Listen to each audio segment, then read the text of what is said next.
आ चल के तुझे मैं लेके चलूं एक ऐसे गगन के तले, जहाँ गम भी न हो आंसू भी न हो, बस प्यार ही प्यार पले। एक ऐसे गगन के तले, आओ चल के तुझे मैं लेके चलूं एक ऐसे गगन के तले, जहाँ गम भी न हो आंसू भी न हो, बस प्यार ही प्यार पले। एक ऐसे गगन के तले, सूरज की पहली किरण से आशा का सवेरा जागे, चंदा की किरण से धुलकर घनघोर अंधेरा भागे। कभी छाँव मिले कभी धूप खिले, लंबी सी डगर न खले। हेलो दोस्तों, आप सभी का स्वागत है आपका अपना YouTube चैनल गबरू टीचिंग पॉइंट पर। आइए आज एक महत्वपूर्ण जो क्लास 10th NCERT कक्षा 10 प्रथम अध्याय वास्तविक संख्या रियल नंबर, आज आपको हम वास्तविक संख्या रियल नंबर के बारे में जानकारी देंगे। जो मैट्रिक में प्रत्येक वर्ष बहुत सारे सवाल आते हैं, 6 से 7 सवाल तो कहीं नहीं जाता है, सवाल रहता ही है। अगर आप इस चैप्टर का अच्छे से अध्ययन करना चाहते हैं तो YouTube चैनल पे मेरे बने रहें। चलिए हम डिस्कशन करते हैं। सबसे पहले तो सबसे बड़ी बात, हम वास्तविक संख्या का कॉन्सेप्ट सीखेंगे, संख्याओं के बारे में कॉन्सेप्ट सीखेंगे। तो सबसे पहले चलिए, आपने बचपन में 4th 6th 5th क्लास में आपने नंबर लाइन के बारे में सीखा होगा, तो चलिए हम उसी से रिलेट करते हुए बताने का प्रयास करते हैं। आपने नंबर लाइन पे ऐसा किया होगा, बहुत किया होगा, और आपको बहुत करने में मज़ा भी आया होगा। इधर अनंत और फिर इधर -1 -2 एंड -3 -4, ठीक है। इस तरह इधर भी अनंत संख्याएं जाएंगी। आपको याद रखने के लिए ध्यान रखना है कि जो गिनती की संख्या होती है उस संख्या को प्रकृत संख्या कहते हैं। क्या कहते हैं? प्रकृत संख्या। गिनती की संख्या को प्रकृत संख्या कहते हैं, या इंग्लिश में बोलते हैं natural number. Natural number, natural number. और एक स्टेप और आगे पीछे जाएं तो आप इसको अगर जीरो को भी शामिल कर लें, तो जो जीरो को जब शामिल करेंगे तो इस संख्या का नाम होता है पूर्ण संख्या। पूर्ण संख्या, पूर्ण संख्या। इस पूर्ण संख्या को इंग्लिश में बोलते हैं होल नंबर। होल नंबर, ठीक है दोस्तों। और एक महत्वपूर्ण, जितनी भी संख्या आप देख रहे हैं, चाहे जीरो से जो अधिक वाली संख्या है या जीरो से कम वाली जो संख्याएं हैं, ये सारी की सारी संख्याएं पूर्णांक संख्या कहलाती है। तो आप हम कह सकते हैं कि जो जीरो के इधर वाली जो तीर का निशान दिखा रहे हैं, मतलब माइनस वाली संख्या, और जो जीरो के इधर वाली संख्या है, दाएं और बाएं वाली संख्याएं, वो दोनों संख्या को हम कह सकते हैं पूर्णांक संख्या। इसको क्या कह सकते हैं? इस संख्या को हम कह सकते हैं पूर्णांक संख्या। पूर्णांक संख्या, इस संख्या का जो नाम दिया गया पूर्णांक संख्या। यानी पूर्णांक संख्या को आप याद रखिए, इंग्लिश में इंटीजर्स बोलिएगा। क्या बोलिएगा? इंटीजर्स। इंटीजर्स नंबर,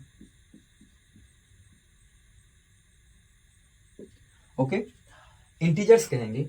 और आपको ध्यान रखना है इंटीजर्स में कौन कौन सी संख्या आ गई। ये तमाम संख्याएं जो आप देख रहे हैं यहाँ पे बोर्ड पे, 0 1 2 3 4, प्लस वाली संख्या, माइनस वाली संख्या, जीरो स्वयं भी एक पूर्णांक संख्या है।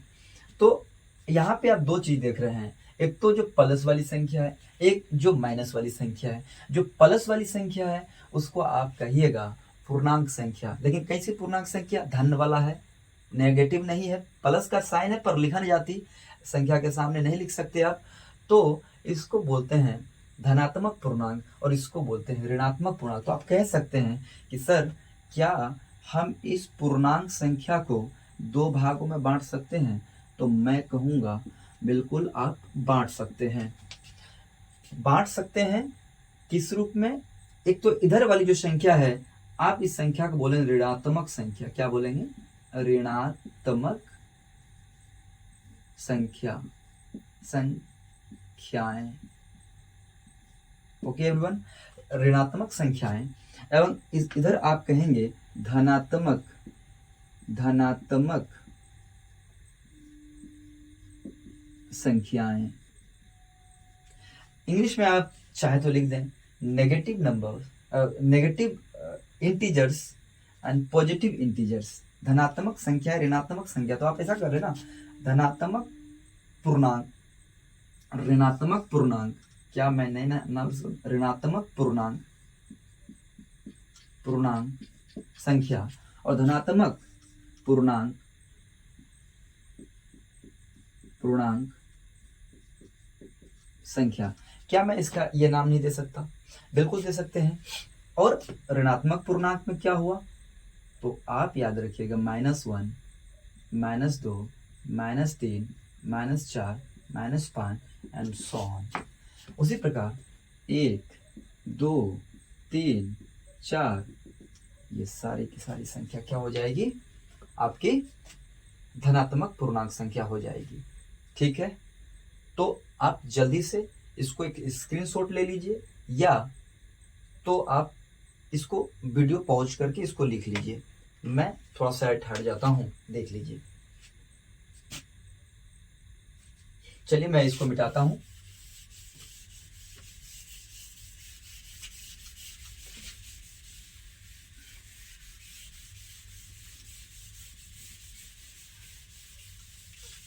एक महत्वपूर्ण चीजें और जान जाइए। परिमेय संख्या, परिमेय संख्या आपने 9th में भी पढ़ा होगा और परिमेय 8th में भी है। तो चलिए परिमेय क्या है? परिमेय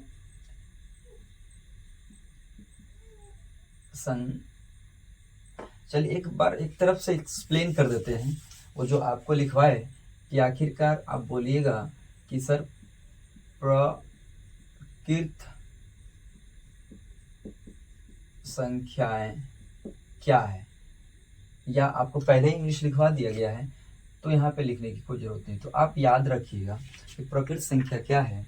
तो आप सिंपल इसका जवाब ये देखिए। देखिए संख्या तो अनेक है और इन संख्याओं को एक बहुत बड़ा परिवार है।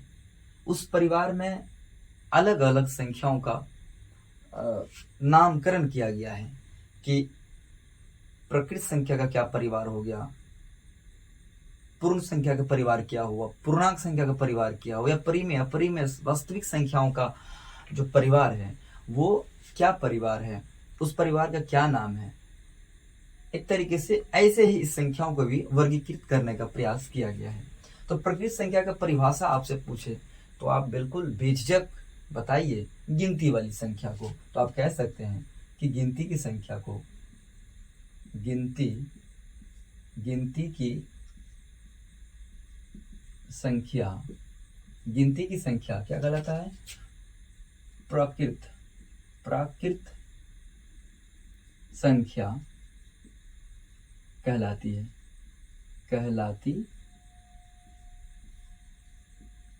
जैसे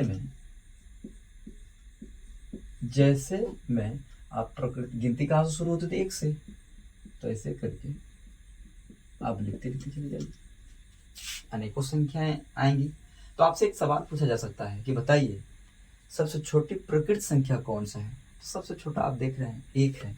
ये छोटी संख्या जो आप देख रहे हैं ये वाली, ये सबसे छोटी प्रकृत संख्या सबसे छोटी प्रकृत संख्या कौन सा है? तो आपको ध्यान रखना है 1 है। कौन सी संख्या है? 1 है। उसी प्रकार आपसे एक सवाल और भी हो सकता है कि सबसे बड़ी प्रकृत संख्या कौन सी है? तो आपको याद रखना है अनंत। ये इसके अनंत है। आप कितना बोलिएगा उससे आगे की भी संख्या होगी, तो आप इसका जवाब अनंत दीजिएगा।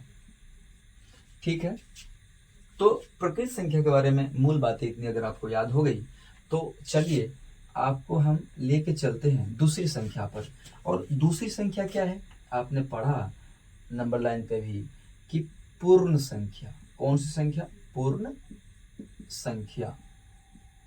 हम सीधे वास्तविक संख्या पे नहीं गए दोस्तों, चाहते तो हम जा भी सकते थे, पर इसलिए नहीं गए कि पहले आपको बेसिक नहीं आएगी, धनात्मक पूर्णांक संख्या नहीं, भाज्य अभाज्य संख्या के शब्दावली समझ में नहीं आएगा, आप समझ नहीं पाइएगा। तो वहाँ पे आप जब कैलकुलेशन कीजिएगा ना एक्सरसाइज 1.1 में, तो आप फंसिएगा शब्द को समझने में।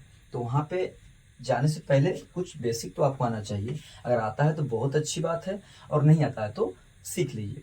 मैं ये समझ के चलता हूँ कि आपको नहीं आता है, पर आती है तो ये अच्छी बात है। पूर्ण संख्या क्या है? तो पूर्ण संख्या का परिभाषा आप दे सकते हैं कि 0 यानी शून्य लिख दीजिए। आप हिंदी में लिख रहे हैं तो शून्य एवं गिनती की संख्या। शून्य एवं गिनती की संख्या को क्या कहते हैं? पूर्ण संख्या कहते हैं। जैसे इसका एग्जाम्पल आप लिख सकते हैं, पूर्ण संख्या जो 0 से इसका परिवार में सिर्फ एक संख्या बढ़ जाती है, वो कौन सी संख्या है? वो 0 है। ठीक है, तो पूर्ण संख्या आपको समझ में आ जाएगा, तो आपको अब दूसरे नंबर पे आना पड़ेगा, पूर्णांक संख्या पे। तीसरे नंबर पे पूर्णांक संख्या। तो पूर्णांक संख्या यानी इंटीजर्स क्या है? तो आपको याद रखना है 0 यानी शून्य से कम तथा शून्य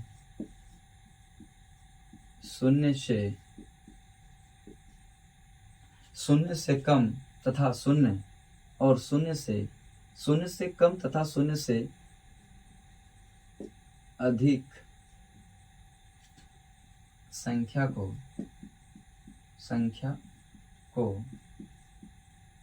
पूर्णांक संख्या कहते हैं। यानी जो आपने देखा कि 0 भी है, 1 भी है, 2 भी है, 3 भी है, 4 भी है, 5 भी है, ऐसे करके अनंत है। तो शून्य से कम, शून्य भी है, ओके, तो शून्य से कम -1,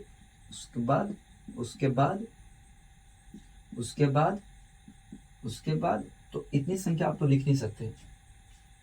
आप पूरे संसार लिखिए फिर भी संख्याएं कम न पड़ेगी। तो ये जो संख्या है आपने अभी पढ़ा कि ये जितना भी आप पॉजिटिव देख रहे थे, ये सब तो पूर्णांक संख्या है ही। और जितने भी आप ये देख रहे थे, ठीक है, ये तो आपने धनात्मक पूर्णांक बोला था। इसको क्या बोला था? इसको धनात्मक पूर्णांक, ठीक है। और इसको आपने क्या बोला था? ऋणात्मक पूर्णांक। इसको क्या बोला था? ऋणात्मक पूर्णांक। याद रखिए, इसको ऋणात्मक पूर्णांक बोले थे। क्योंकि ऋणात्मक इसीलिए क्योंकि यहाँ पे नेगेटिव संख्या लिखी हुई है, और यहाँ पे इसीलिए पॉजिटिव क्योंकि इसमें धन है, पॉजिटिव है।